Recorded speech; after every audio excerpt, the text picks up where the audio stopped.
Hello, my name is Rob Reynolds, and welcome to College Algebra, Section 1.7. We're going to talk about word problems. This is oftentimes one of the most difficult lesson.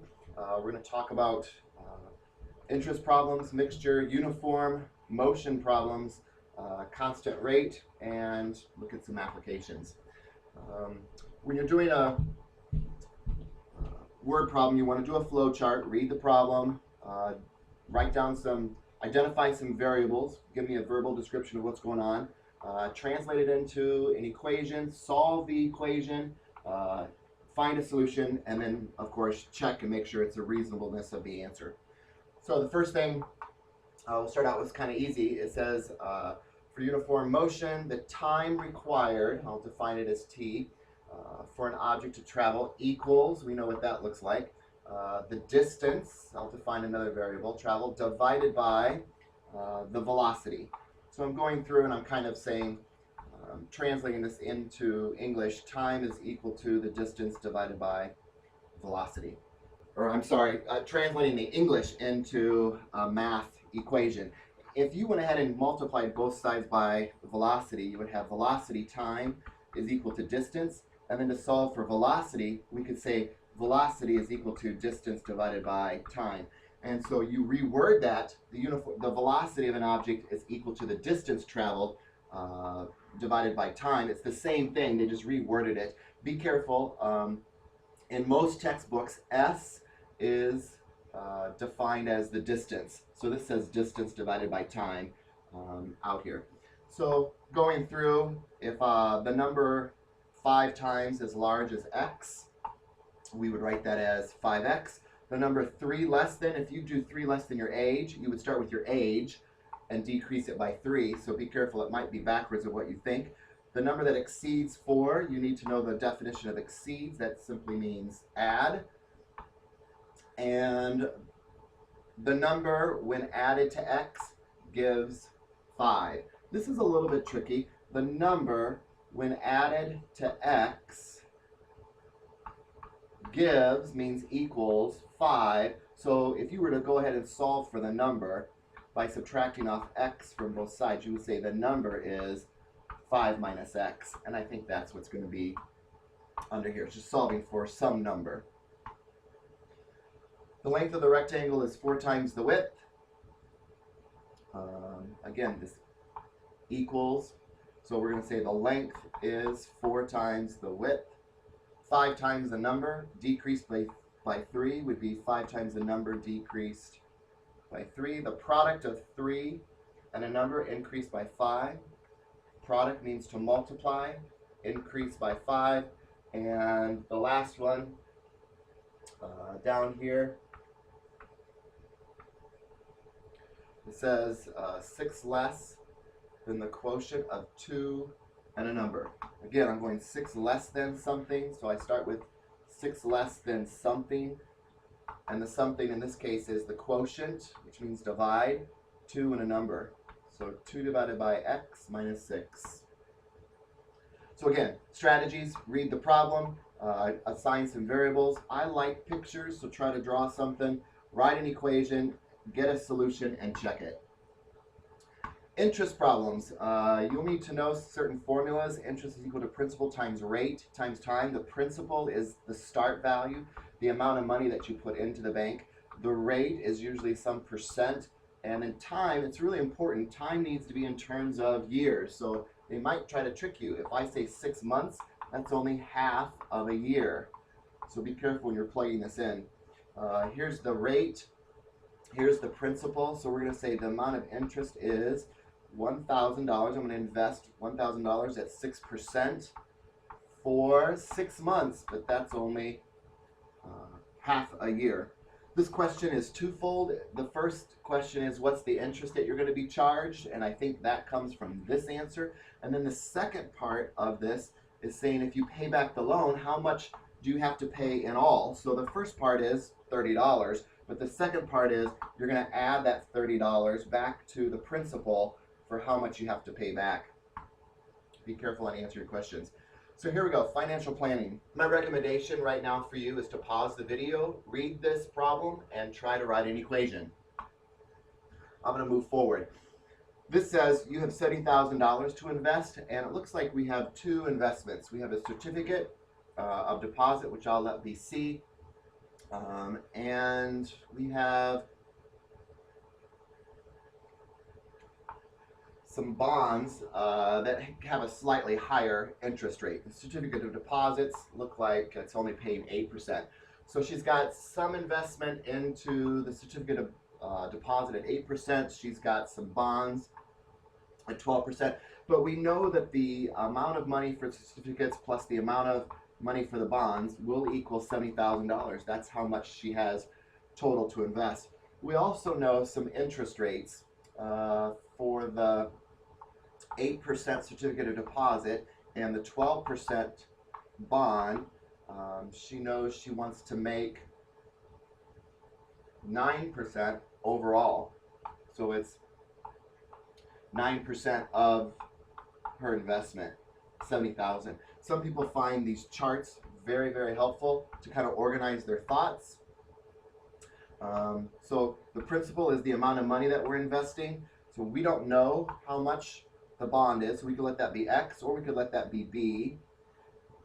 Instead of making two equations like I did, if I was doing this problem, I would be doing the substitution method. B is really equal to, up here, 70,000 minus the certificate of deposit. So instead of running around two variables, it's best just to run one variable. And so you could say, I don't know how much bonds we're going to invest, but if I invest 10,000 in bonds, that will leave for me 70,000 minus 10,000, or 60,000 for certificates. That way I'm only running one variable. The rates for these were all given. The bonds 12%, certificate 8%, and 9%. And the interest rates are all given, and we want, again, 9% of our investment. So to write the final equation, I'm going to do this substitution. I'm going to take this B value and I'm going to plug it in right here and write down 0.08 of the certificates plus 0.12 of the bonds in terms of the certificates. 70,000 minus C will equal, and evidently this is $6,300. And then I can solve that problem. For the sake of this video, I will not go through the solving, the math of the solving. You can go through and solve it from there. This video, I just want to use the video time to set up the problems. And again, my hint is, let's try to make a chart from now on, because it will really organize our thoughts. The final answer, if you work this out, 17,500 for bonds, 52,500 for the certificates. Again, check your answers and make sure for the reasonableness of your answer. For mixture problems, sometimes students find this the hardest. Again, I want you to draw a picture the best that you can. Again, pause the video, read the problem, and see if you can draw something before I do.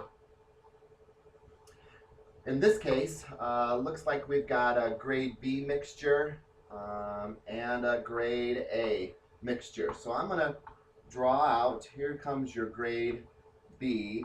I've got so much of this, and I've got grade A, and I have so much of this, and I'm going to mix these two things to equal a special new mixture. And I don't know how much I'm going to, I do know that this costs $5. I know that A costs $10, and I want to end up with 100 pounds. So I know the amount down here. I don't know how many pounds I should use of grade B or grade A, but I know I want to end up with 100 pounds, and it's $7 per pound. So I've almost got my solution here, but again, I've got this in terms of two variables. So I know if I have 100 pounds altogether, instead of saying B and A, if this is X, this will just be 100 minus X. Because again, if I'm using 30 pounds of B, instead of saying I have some unknown value of A over here, I can just say, well, if B is 30, then I know this is just 100 minus 30, or 70. And I could do that for, if I only use 10 over here, then I know that this is 90 because I know that the sum is 100.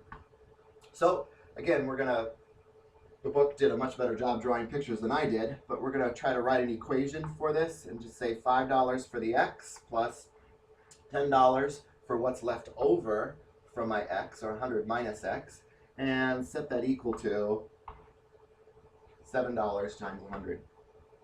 Again, we'll work that out. I'm not going to do that in this video for sake of time, but the final answer should be 60 pounds for B and 40 pounds for grade A. Uniform motion problems.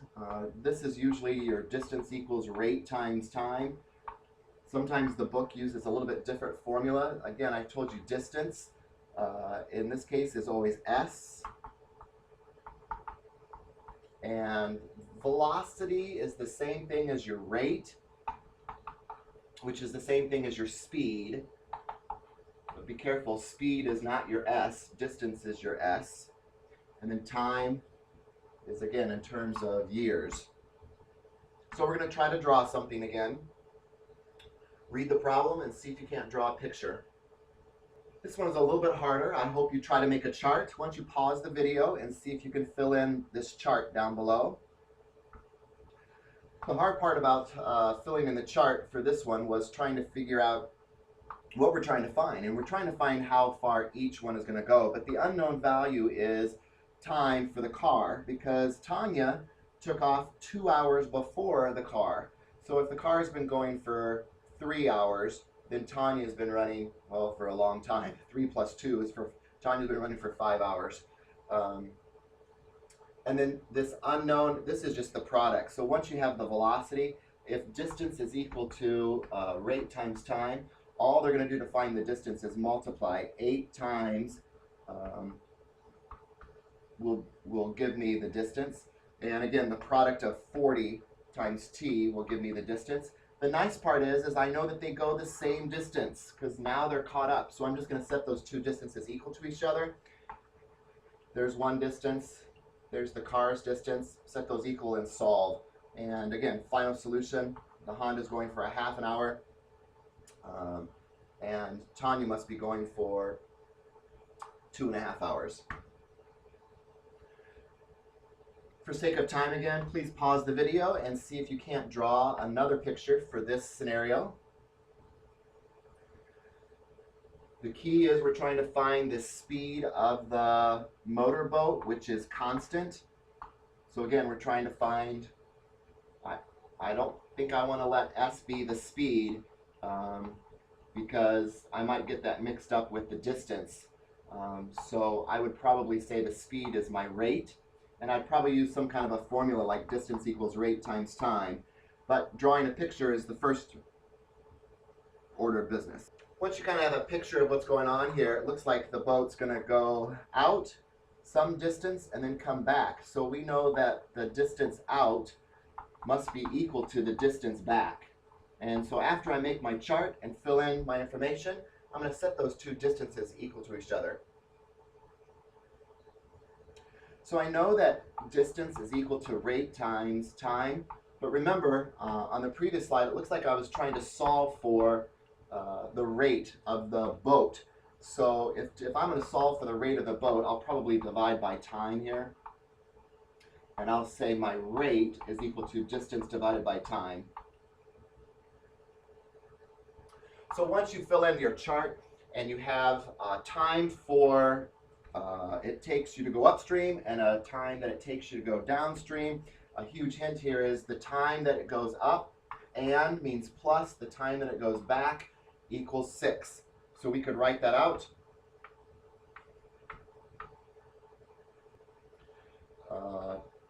20 over v minus 3 plus 24 over v plus 3 has to equal 6 hours.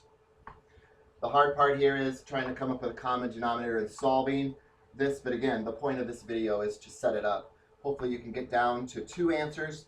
One answer does not make sense because you're not going to travel -1 miles an hour, so the boat must be going 9 miles an hour. The stream is pushing it one direction, increasing the speed when we go down and decreasing the speed when we go against.